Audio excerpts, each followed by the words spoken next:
Hello friends and family, welcome to another blog. তো আজকের দিনটা খুব স্পেশাল। আই গেস থাম্বনেল দেখেই বুঝে গেছো। তো ওর জন্য সকাল সকাল উঠে গেছি, ঘরের কাজ বাজ সেরে তারপরে আমি দিদি বাড়ি যাব। তো আজকে সারাদিনটা কেমন কাটে, কিভাবে আমরা সেলিব্রেট করি, কোথায় যাই, সব শেয়ার করব। তো চলো সাথে থাকো। তো আমি দিদিবাড়ি যাব বলে ব্যাগ গুছিয়ে নিচ্ছিলাম। তো মনে হয় রাতে বাইরে যাওয়ার প্ল্যান আছে, এখনও শিওর না। অ্যাকচুয়ালি দিদি জামাইবাবুর প্ল্যান চেঞ্জও হতে পারে। তো ভাবছি এই ব্ল্যাক ড্রেসটা পরে নেবো রাত্রিবেলা যদি কোথাও খেতে যাই, আর সাথে একটা এক্সট্রা ড্রেসও নিয়ে যাচ্ছি। ঠিক আছে, আর এই যে জামাইবাবুর গিফট, যখন খুলবে তখন আপনারা দেখতে পাবেন। আর এই কিছু সাদা জিনিস নিচ্ছিলাম, আর ক্যান্ডেল বাড়িতে ছিল বলে আমি নিচ্ছি। কেক তো নেবই, তো ভাবলাম ক্যান্ডেলটা অনেক দিন ধরে বাড়িতে রয়েছে, তো এটাই নিয়ে নিই। তো হ্যাঁ, চলো ব্যাগটা গুছিয়ে নিই।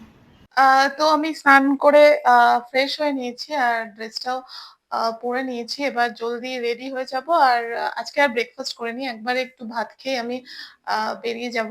তো চলো রেডি হই আর খেয়ে দিয়ে বেরোই। ঠিক বেরোনোর সময় খুব জোরে বৃষ্টি হতে লাগলো, বিদ্যুৎ চমকাতে লাগলো। ভালো লাগে না। বৃষ্টিটা হালকা কমলে আমি বেরিয়ে পড়ি। তারপরে আমাদের এখানে মিয়া মোড় থেকে আমি কেকটা নিয়ে নিই। ফার্স্টে ভেবেছিলাম বাসে যাব, কিন্তু তারপরে বৃষ্টির চক্করে ভাবলাম ক্যাবেই যাই, তাই জন্য কেকটা নিয়েই নিলাম। তো কোন কেকটা নিয়েছি আপনারা ভিডিওতে পরে দেখতে পাবেন। তো যেতে যেতেও প্রচন্ড বৃষ্টি হচ্ছিল। তো যাই হোক, তারপরে দিদি বাড়ি পৌঁছালাম। জামাইবাবু যার বার্থডে সে তো দেখি ঘুমাচ্ছে, তো দিদিই দরজাটা খুললো। এই যে দিদি পায়েস বানিয়েছে, আমি এসছি, আমাকে দিচ্ছে খেতে। তুই খেয়েছিস? হ্যাঁ, আমি খেয়েছি একটুখানি, কারণ আমি মিষ্টি ভালোবাসি না। Thank you.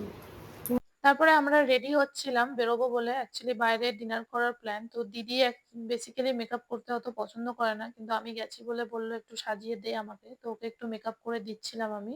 তো তাই আমি আগে সেজে নিয়েছিলাম, তারপরে ওকে মেকআপ করে দিচ্ছিলাম। ওদিকে জামাইবাবু রেডি হচ্ছিল। তো বললাম বাইরে গিয়ে কেকটা কাটি, কিন্তু জামাইবাবু বললো না, ঘরেই কেটে যাই। তো তারপরে আমরা কেক কাটার জন্যই প্রিপারেশন করছিলাম, সব গুছাচ্ছিলাম। তো ভালোই মজা হচ্ছিল, আমাদের বন্ডিংটা খুবই ভালো। রাধার জামাইবাবু শালির থেকে আমরা বন্ধুর মতোই মিশি। তো এদিকে আঙুল পুড়ে যাচ্ছে, এই হচ্ছে, এইসব হচ্ছে, অনেক খাটাখাটনি চলছিল। মোমবাতি জ্বালাতে সবাই মিলে চেষ্টা করছিলাম।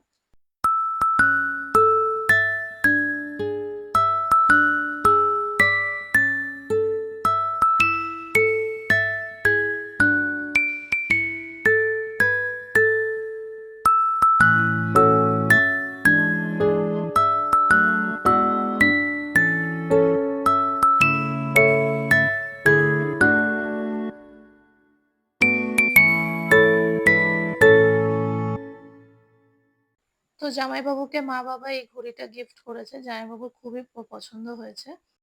তো আমাদের কেক কাটিং সব হয়ে গেল, এবার আমরা বেরোচ্ছি। কোথায় যাব? সাউথ সিটি যাব। তারপরে দেখতে থাকো কোথায় যাই, কোথায় ডিনার করি। তো চলো, টাটা। টাটা। হ্যাঁ, আমরা একটু বেরোলাম। হ্যাঁ, আমরা এদিকে। তো সাউথ সিটি মল পৌঁছে গেলাম। পুজোর জন্য খুবই সুন্দর সাজিয়েছে সাউথ সিটি মল। ভিতরটায় মা দুর্গার প্রতিমাটা খুবই সুন্দর লাগছিল। তো জামাইবাবু একটা লিভাইস থেকে প্যান্ট কিনলো, কিন্তু ওখানে ভিডিও করা বারণ ছিল বলে আমরা করতে পারিনি। তারপর আমরা পৌঁছে গেলাম তান্দুর পার্ক, যেটা যোধপুরে। তো অনেকদিন ধরে রেস্টুরেন্টে ট্রাই করার ইচ্ছা ছিল, রিভিউ খুবই ভালো। তো জামাইবাবু বললো ওখানেই যাওয়া যায়। তো আমরা ওখানে মেনু দেখছিলাম, জামাইবাবুকে ভিডিও করার দায়িত্ব দিলাম। তো স্টার্টারে আমরা তান্দুরি চিকেন নিয়েছিলাম, আর মেন কোর্সে আমরা গার্লিক বাটার নান, মাটন কষা, আর চিকেনের রেসিপিটার নামটা আমি এখন মনে করতে পারছি না। তো ফিরছিলাম, ফেরার সময় দেখতেই পাচ্ছেন সাউথ কলকাতা একদম সেজে উঠেছে। সব রেডি হয়ে গেছে পুজোর জন্য। তো ফ্রেন্ডস, আমরা ডিনার করে চলে এসেছি। তো আজকের দিনটা খুব ভালো কাটলো, জামাইবাবুর জন্মদিনটা। তো চলো এখন ফ্রেশ হব, তারপরে ঘুমিয়ে পড়বো, ভীষণ টায়ার্ড লাগছে। আর ব্লগটা ভালো লাগলে কমেন্ট সেকশনে আমাকে জানাবেন কেমন লাগলো। আর নেক্সট ব্লগ নিয়ে আমি আবার চলে আসবো। And please subscribe and share and like. Tata.